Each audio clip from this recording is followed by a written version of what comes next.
Still playing with your little computer project. Richard Sterling's voice boomed across the marble terrace, drawing amused chuckles from the gathered guests. When are you going to join a real business, son? I gripped my champagne glass tighter, keeping my expression neutral as my father-in-law approached. The pristine lawn of his Hampton estate stretched out behind him, a testament to the wealth he never failed to flaunt. My software company is doing well. Actually, I replied, trying to maintain my composure. We landed several significant contracts this quarter. Richard's laugh was sharp and dismissive. Contracts with what? Local coffee shops? Small-time stuff. He clapped my shoulder hard enough to make me stumble. Look around, Alex. This is what real success looks like. My name is Alexander Foster, though the society pages prefer Sarah Sterling's husband or Richard Sterling's son-in-law. At 32, I built quantum solutions from the ground up, turning my coding expertise into a growing enterprise. But to Richard, I would always be the scholarship kid who somehow convinced his daughter to marry down. Dad, please, Sarah interjected, appearing at my side with the perfect timing she had developed over our 5 years of marriage. It's your birthday party. Let's not talk business. Richard waved his hand dismissively. I'm trying to help him, princess. Someone needs to show him how the real world works. He turned back to me, eyes sharp despite the champagne he'd been drinking. The offer to join Sterling Enterprises still stands. We could use someone in IT.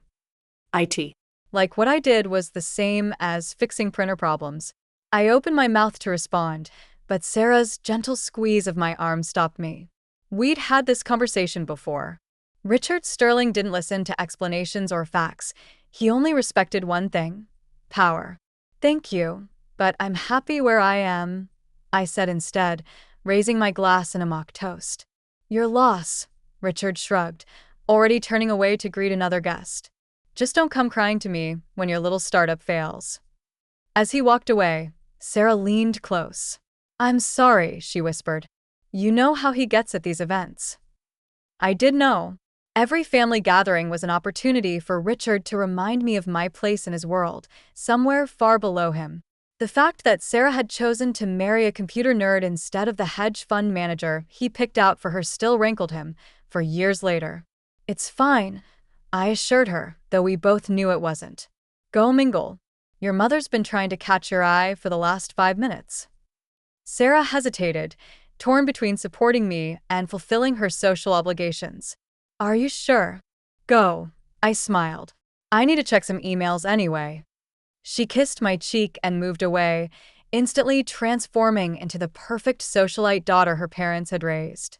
I watched her go, marveling at how easily she navigated both worlds, my small but growing tech company and her father's billion-dollar empire.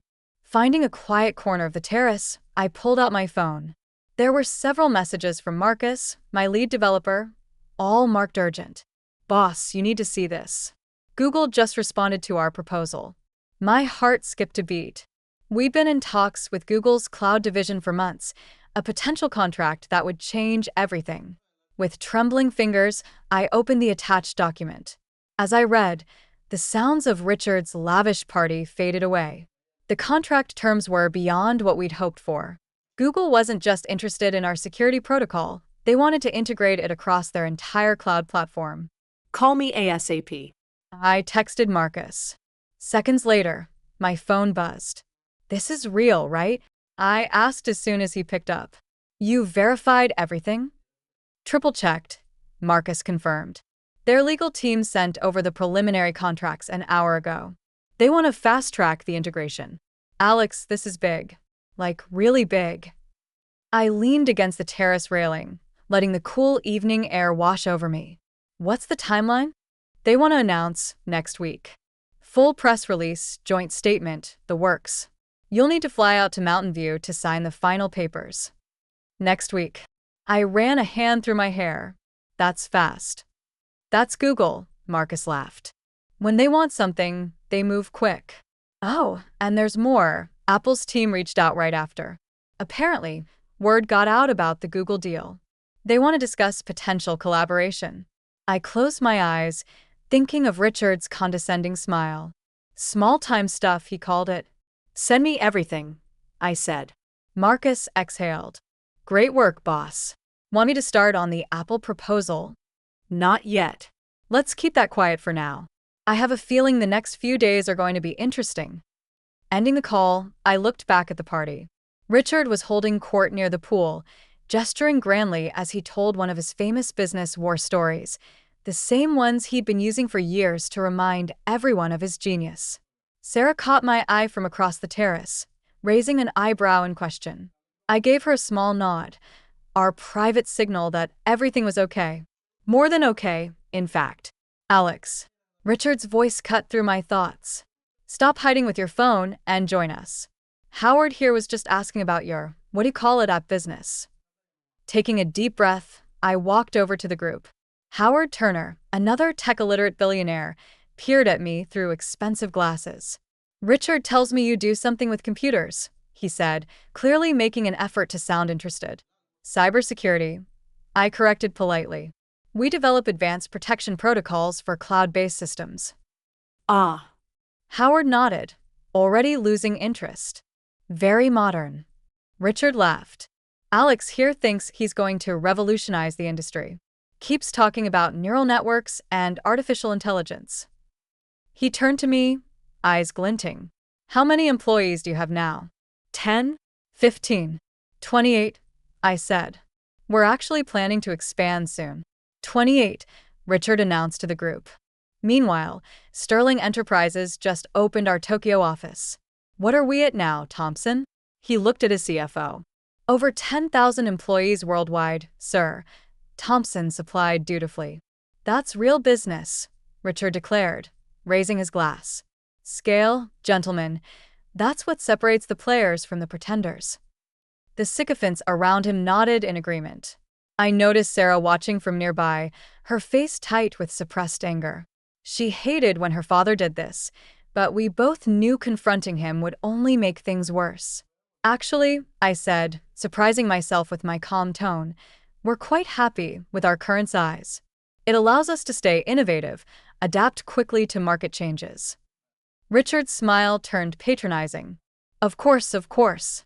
Nothing wrong with staying small. Someone has to handle the little jobs. He turned back to the group. Did I ever tell you about the time I acquired Pacific Steel? Now that was a deal. I tuned out his story. I'd heard it at least a dozen times before, and checked my phone again. Marcus had sent over the preliminary contracts. The numbers made me blink. Google wasn't just buying our security protocol. They were valuing it at nearly $1 billion. A hand touched my arm, and I looked up to find Sarah beside me. Everything okay? She asked quietly. You've been glued to your phone all evening. I glanced at Richard, still holding forth about his brilliant business acumen. Then back at my wife. Remember how you said I should wait for the perfect moment to prove him wrong? She nodded, curiosity sparking in her eyes. I think that moment's coming soon. Before she could ask more questions, Richard's voice rose again. Alex, put that damn phone away. It's my birthday, for God's sake. Show some respect. I slipped the phone into my pocket, remembering Sarah's constant advice, patience. The right moment would come. The next few days passed in a blur of preparations while Richard's birthday celebration dominated the social pages. Tech Titan's magnificent milestone. My team and I worked around the clock, finalizing details with Google's legal team. Sarah knew something was happening, but didn't press for details. She understood the importance of timing, especially when it came to her father. Just promise me you'll record his reaction, she said one evening as we got ready for bed. Whatever it is you're planning. I kissed her forehead. You'll have a front row seat. The following Wednesday, Richard summoned us to a family dinner at his penthouse. These dinners were regular events, opportunities for him to remind everyone of their place in his carefully ordered world. Bring your appetite, he texted. Alex tried to dress appropriately this time. No startup casual. Sarah rolled her eyes when I showed her the message. One of these days, he's going to realize that Mark Zuckerberg changed the rules about business attire. I adjusted my tie, Hermes, a gift from Sarah, and smiled. Maybe sooner than he thinks. The elevator ride to Richard's penthouse was silent, both of us lost in our own thoughts.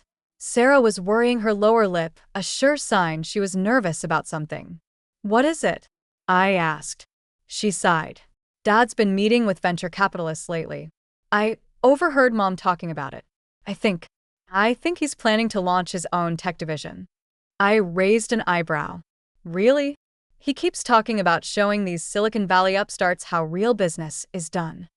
She touched my arm. "Just be careful, okay? When Dad feels threatened, he can be ruthless." I covered her hand with mine. "Trust me." The doors opened directly into Richard's magnificent foyer, where Thompson, ever the loyal CFO, was waiting to greet us. "Miss Sarah." "Mr. Foster," he nodded. "Mr. Sterling is in his study. He'd like a word with Alex before dinner." Sarah squeezed my hand before heading toward the dining room. I followed Thompson down the hallway, each step muffled by priceless Persian carpets. Richard's study was designed to intimidate, all dark wood and leather, with floor-to-ceiling windows overlooking the city he considered his personal kingdom. He stood at the window, silhouetted against the sunset, deliberately making me wait. "Alex," he finally said, not turning around. "Have a seat." I remained standing. "You wanted to see me?" He turned then, a familiar smirk playing at his lips. "I've been thinking about your situation. Thompson, give us the room." Once we were alone, Richard settled into his leather chair, steepling his fingers. "I'm going to make you an offer, Alex. A generous one, considering the circumstances." "Oh." He pushed a folder across his desk.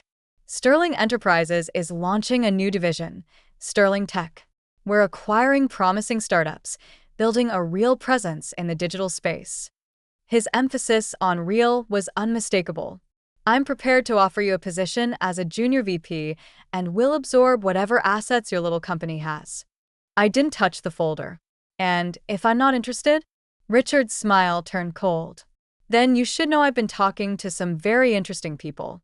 People who might be willing to compete directly with whatever services you're offering, with proper funding, of course." "Are you threatening me?" "Threatening?" He laughed. No, no. "Just having a father-son chat. Looking out for your best interests." He leaned forward. "The tech world isn't like other businesses, Alex. It's cruel. A small operation like yours? Well, accidents happen.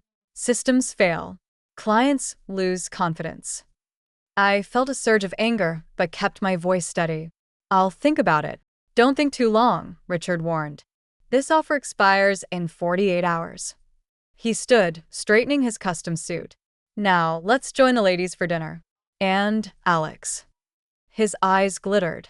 "Not a word of this to Sarah. She doesn't understand real business." I followed into the dining room, where Sarah and her mother were already seated. Eleanor Sterling looked up from her perfectly arranged place setting, her smile as artificial as the flowers in the centerpiece. "Alex, darling," she cooed. "Sarah tells me your little company is doing well." "Very well," I replied, taking my seat. "In fact, I have some news to share." Richard's hand tightened on his wine glass. "Perhaps business can wait until after dinner." "Actually," I said, pulling out my phone, "this can't wait. The press release goes live in about 3 minutes." Sarah sat up straighter, her eyes sparkling with anticipation. Even Eleanor looked curious. "Press release?" Richard scoffed. What could possibly? He was cut off by the simultaneous chiming of phones around the table. Sarah was the first to read it, her face breaking into a radiant smile. "Google acquires Quantum Solutions security protocol in billion-dollar deal," she read aloud.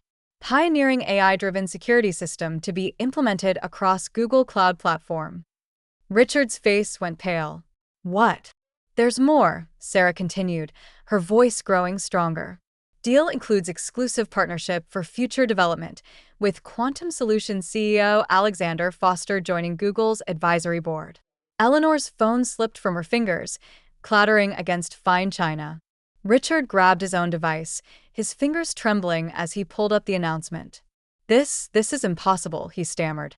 "You're nothing but a small-time operation." I corrected him. "We've actually been anything but small-time for a while now. Our client list includes some names you might recognize." I started counting off on my fingers. Microsoft, Oracle, IBM. Oh, and Apple just reached out this morning. The color had completely drained from Richard's face. The mighty Richard Sterling, who built his fortune buying and breaking companies, looked like he might be sick. But the offer I just made to acquire your company. I smiled. Sorry, but Google's offer was a bit more generous. And they don't make threats about accidents happening to their partners. Sarah's sharp intake of breath told me she caught the implications. Her eyes narrowed as she looked at her father. Dad, she said, her voice cold. What did you do? The silence that followed was deafening. Richard Sterling, the man who always had an answer for everything, seemed to shrink in his chair. Princess, he started, his voice uncharacteristically weak. Business is complicated. Sometimes we have to take aggressive steps to protect our interests. Aggressive steps? Sarah's voice was ice cold.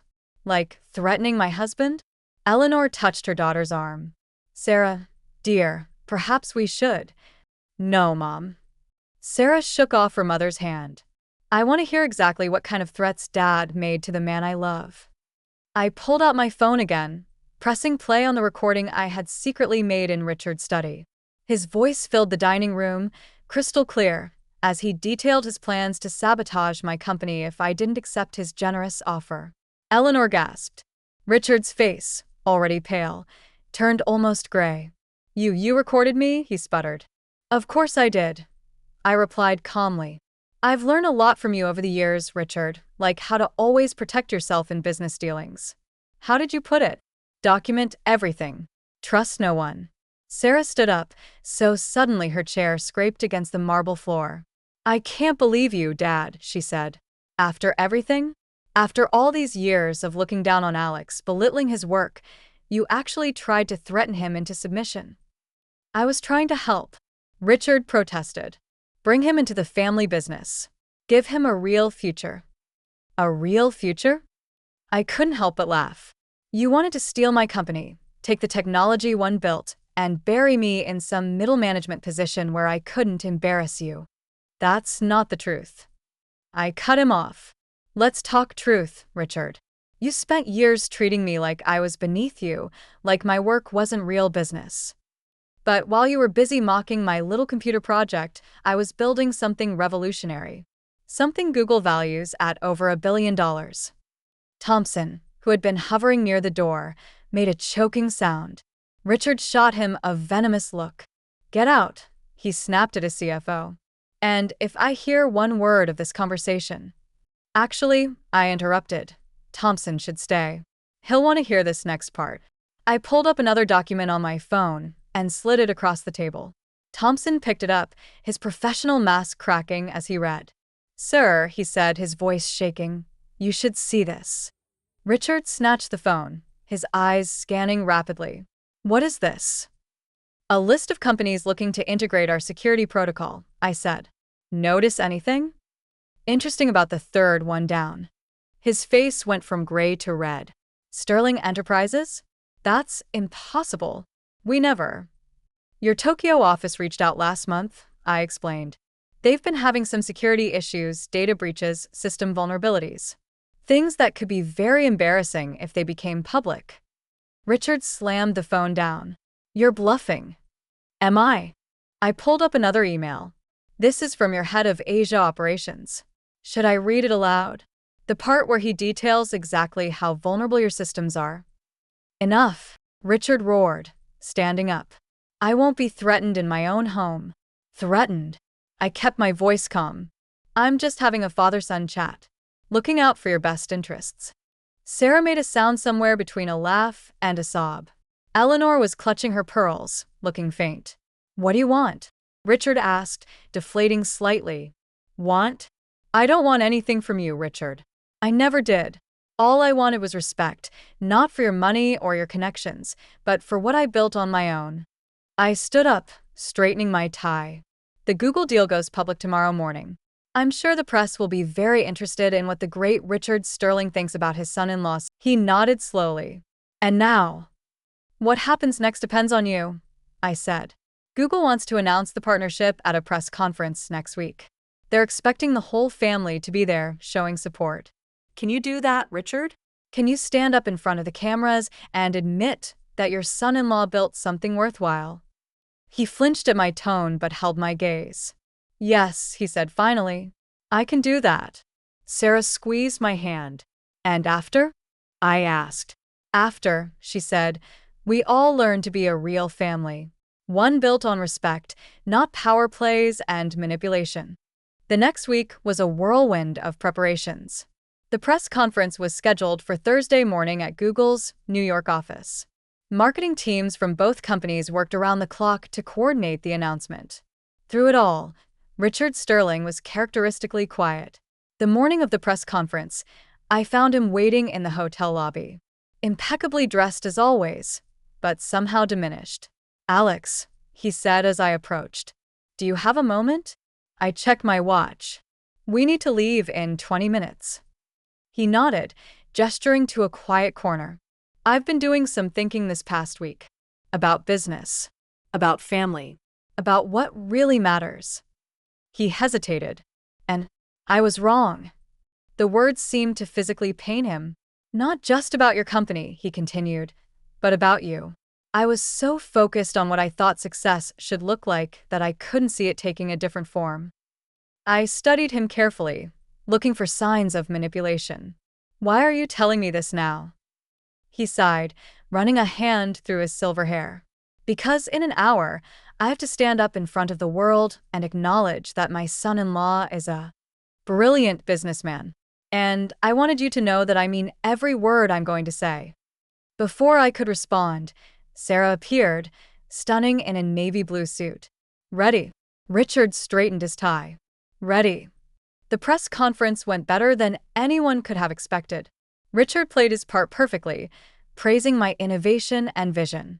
When a reporter asked about his previous dismissal of tech startups, he even managed a self-deprecating laugh.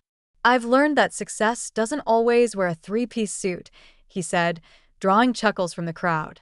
Sometimes, it comes in the form of brilliant young minds who see possibilities that old titans like me might miss. The photos from that day would become family legends. Richard Sterling standing proudly beside me as Google's executives detailed the historic partnership, Sarah beaming at both of us, even Eleanor managing to look genuinely pleased. But the real change came in the months that followed. Richard's attitude toward me shifted from condescension to genuine interest. He started asking questions about the technology, actually listening to the answers. When Apple's offer came through 2 months later, he was the first person I called for advice. What do you think? I asked after laying out the terms. He was quiet for a moment, considering. The technology integration timeline seems aggressive, he said finally. I'd push for more development support on their end. That's exactly what I was thinking. He chuckled. Of course you were. You've got good instincts, Alex. Better than mine in some ways. 1 year after the Google announcement, Sarah and I hosted a dinner party at our new home, a house not quite as grand as Richard's, but with a better view. The guest list included key members of both our teams, celebrating the successful launch of our latest security protocol. Richard arrived early, carrying a carefully wrapped package. What's this? I asked as he handed it to me. Open it, he said, looking almost nervous. Inside was a framed article from the Wall Street Journal. Tech visionary Alexander Foster revolutionizes cloud security. But it wasn't the headline that caught my eye. It was the handwritten note beneath it. To my son. Not in-law. Just son. Who taught me that real business isn't about size or scale or power. It's about vision, innovation, and the courage to build something new. I'm proud to be part of your family. Richard. Sarah, reading over my shoulder, wiped away a tear. Richard cleared his throat gruffly. Yes, well, he said, clearly uncomfortable with the emotion of the moment. Just wanted you to have that. Now, where's the champagne? We have success to celebrate. As I watched him move through the party, chatting easily with my team members, I thought about how much had changed. The mighty Richard Sterling had learned humility. The tech titan had learned to respect innovation. And most importantly, a father had learned to love and accept his son. Happy? Sarah asked, slipping her arm through mine. I looked around at our gathered family, both blood and chosen, and smiled. Very. You know, she said thoughtfully, I never did get to see Dad's face when he dropped that champagne glass at his birthday party. No, I agreed. But I think what we got instead was better. Later that night, after the guests had gone and Sarah had gone to bed, I found Richard standing on our terrace, looking out at the city lights. Quite a view, he said as I joined him. Better than yours? He laughed. Different. Like everything else these days. He turned to face me. You know, when Sarah first brought you home, I thought she was making a mistake. A scholarship kid with big dreams and no connections. I couldn't see how that would fit into the world I built. And now I realize she wasn't trying to fit into my world. She was helping build a new one. A better one. He raised his glass. To new worlds. I clinked my glass against his. To family, he agreed. Then, after a pause, and Alex, thank you. For what? For not destroying me when you had the chance. He exhaled. I know I deserved it. That's not what family does, I said simply. He nodded, understanding in his eyes.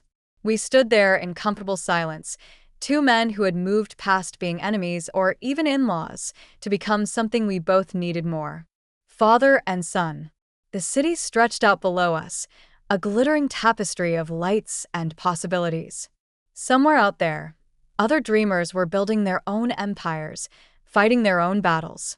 But here, on this terrace, the war was over. The empire wasn't divided but expanded, strengthened by the very differences that had once threatened to tear it apart. Richard Sterling had finally learned that real business, like real family, wasn't about power or control. It was about building something together. Something bigger than ourselves. Something that could change not just an industry but the people within it. And that, as it turned out, was the greatest success of all.